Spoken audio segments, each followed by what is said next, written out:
समस्त को नमस्कार। एम फॉर मोनालिसा चैनल रे आपण मानन को स्वागत। छोट कथाटी कहबी, टिके ध्यान रे सुनिबे। आज सकाळे वर्षा होता। हम बालकनी रे बसी रास्ता आड़ को जाए था। जड़े मौसा चली चली जाऊ थांती। अवश्य तांको आड़ को मोर नजर न था।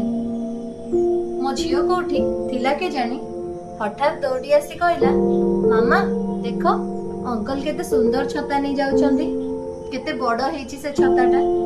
आ सेठू मो नजरटा फेरिला मौसांको छता आड़को। आ मु फेरी गली मोर से पिला दिन को। जेते बेले स्कूल जीवा समय रे जोरे वर्षा होता है, बापा हाथ रे धरी दियंती गोटे बड़ बेंट लागिथिबा बड़ कला छता। सेते बेले से छता को देखिले मते भारी राग लागे।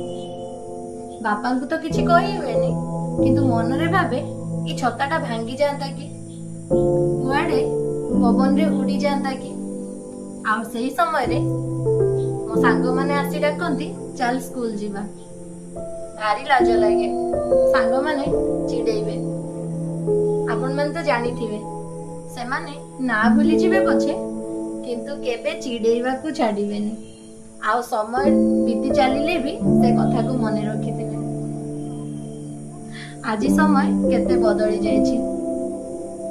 आम पाखरे केते छता अछि, केते रेनकोट अछि, तथापि मो झियर सेही छता प्रति आकर्षण। सेते बेले मो पाखरे रेनकोट नथिला बोली मु से छता को रागुथिली।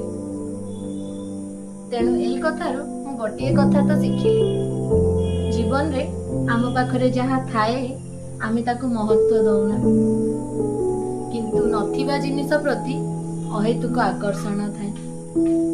जहा मिछ मरीचिका भली केबे आमको हासिल हुएनी, किंतु मनटा भांगी जाए और कष्ट पाए।